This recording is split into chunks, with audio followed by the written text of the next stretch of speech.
Hello mga padi, ngayong araw nga ibabiyahe tayo papuntang Batangas at hahanap tayo ng lugar sa pagdadiusan ng ating kaarawan ng ating Ninong Kitch at ni Chu. Dito nga kami dumaan sa Tansa, Cavite. Mula sa Maynila ay dumaan kami sa Cavitex hanggang papuntang Naik at Tansa. At ako na may na-amaze sa napakagandang lugar na aming nadaanan. Ang lugar pala sa Tansa kung saan inyo dadaanan papuntang Batangas ay napapalibutan din pala ng magagandang dagat at nagpuputi ang buhangin. Kaya naman kung kayo ay nagbabalak maligo sa dagat, 10 out of 10, ito ang aking irerekomenda. Kung anong napakabilis nga ng biyahe, marami rin kayong makikita nagtitinda ng prutas sa tabi ng kalsada. At talaga nga namang ma-amaze kayo sa tanawin. Malapit-lapit na nga kami sa aming pupuntahan, papuntang Batangas, dito sa Sarina Beach Resort. Kaya halika, tingnan natin. Medyo papasok nga ang lugar pero hindi ka naman mahihirapan. Napansin ko nga na malinis naman ang lugar at merong sasalubong sa'yo para mag-assist sa'yo pagpasok sa Sarina Beach Resort.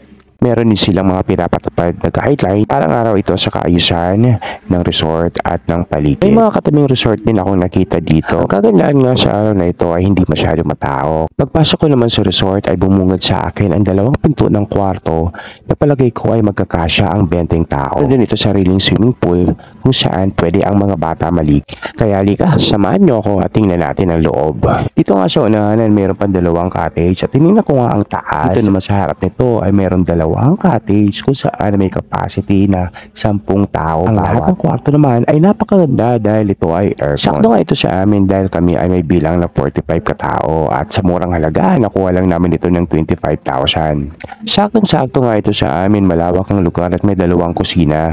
Habang ang iba naman ay naghahanda ng kanilang mga gamit at ang iba naman ay nagluluto at naghahanda ng mga kakain.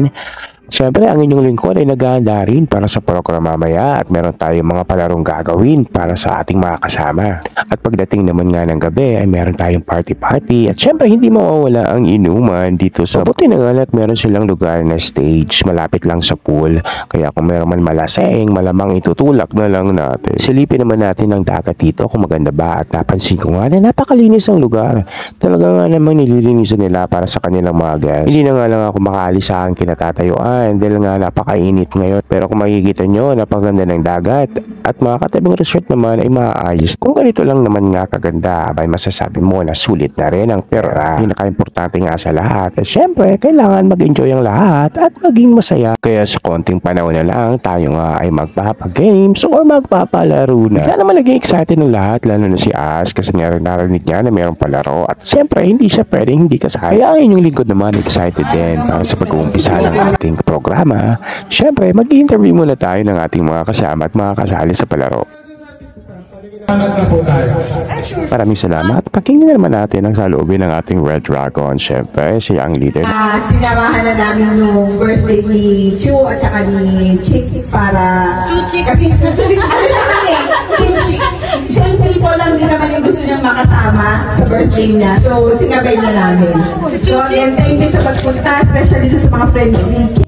Yes, maraming salamat nga sa lahat ng sumama, mga kapamilya at mga kating. Papaliwanag nga ng inyong lingkod ang mechanics ng laro. Handa na ba ang lahat? Upang umpisa na natin ang nakaka-excite na laro. Ang tawag sa larong ito ay relay kung saan bubuo nga tayo ng dalawang grupo. Meron nga tayo dalawang binuong grupo, ang Team Ducks at ang Team Kifi. Sa larong ito, kailangan nga ipitin ng bawat membro ang lobo ng hindi hinawakan hanggang makatapos ang lahat ng membro. Mananalo, syempre, ang grupo na makakaubos ng lobo. Tuloy nga tayo sa ating mga palaro. Ang susunod na laro nga, ito ay tinatawag na Happy Parade na hindi alam ng marami. Ang lahat nga naman nanalo ay may matatanggap na premyo. Ang prize nga natin ay ang cellphone na galing kay Mama Outloom. At meron naman tayong mga consolation prizes galing sa Diwata Pares Overload. Nakausap lang sa manager ko. Pinagpahinga nga muna natin sila ng ilang minuto para sa ating susunod na laro. Ang susunod na palaro ay binubuo ng mga inom na. Kaya huwag kayong mag-alala dahil pagkatapos ng larong ito, hindi pa tayo iinom.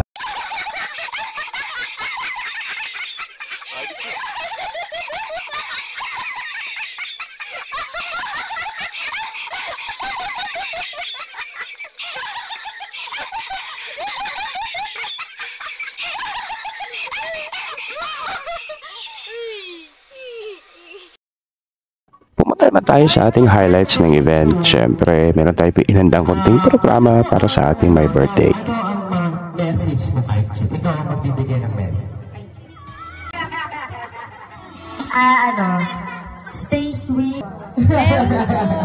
Yeah. Mamaya po may wangwang mamaya, pero hindi naman din na maabutan na yan.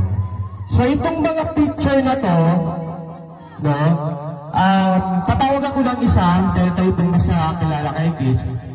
Sasabihin nyo kung anong comments o anong masasabi nyo sa picture na yan. Okay? Uunahin ko na kay Sir Arnel. Sir Arnel, bukas nyo po. Ayan. Ayan.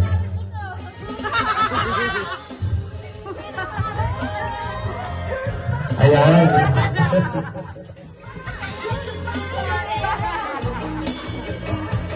Ano po masasabi nyo kay Hitch sa ganyang picture? Masasabi ko sa suot niya, parang bagay.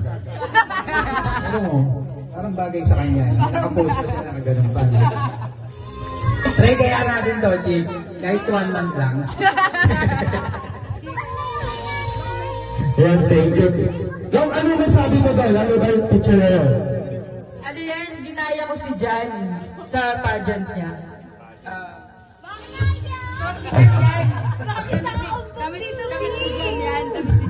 Okay, si ano naman? Si Ash. Ash, tingin natin. Ano ba itong kay Ash? Ilang taon ka na? Hindi man natin na-upload ang lahat ng video dahil nga nakurap ang iba, pero napapasalamat ako dahil sa pag-participate ng iba. Naging matagumpay naman ang ating mga pag-games, kaya halika, kantahan na muna natin ang happy birthday ang may mga birthday.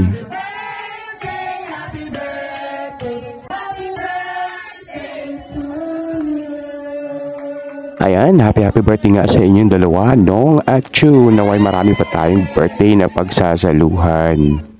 Joy, Kali Bakehouse cupcakes and cakes for all of your occasion. Chocolates, carrot cakes, and many more. Don't forget to like and subscribe. Kali Cakes Bake Shop. Thank you. Ayan, maraming salamat sa ating sponsor na Kali Bakehouse. Ano naman? Dito nga sa Sarina Beach Resort, meron silang area kung saan gusto mo maglaro ng volleyball. Meron din silang kayak na pinarerenta at kasama din ito sa kanilang package. Ito na nga ang iniintay na lahat. Siyempre, ang alak at ang inuman at party-party sa gabi. Ang kagandahan nga, kagalaan nga dito ay pwede kayong mag-bonfire sa gabi. At sa pagpapatuloy nga ng ating party-party, siyempre, magmumuni-muni sa bonfire at habang umiinom ng alak. Kaya drink moderately at ang inyong likod naman ay hindi naman umiinom masyado. At ko rin nga pala si Palibig na sana ay nandito ngayon at hindi nakasama. Pero sa susunod, sana ikaw ay makasama na.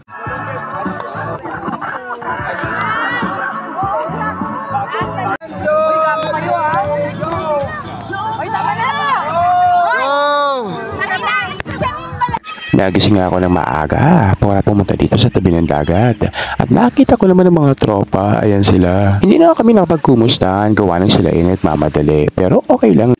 Napakasarap nga maligo ngayon sa dagat, gawa ng sobrang init ang panahon.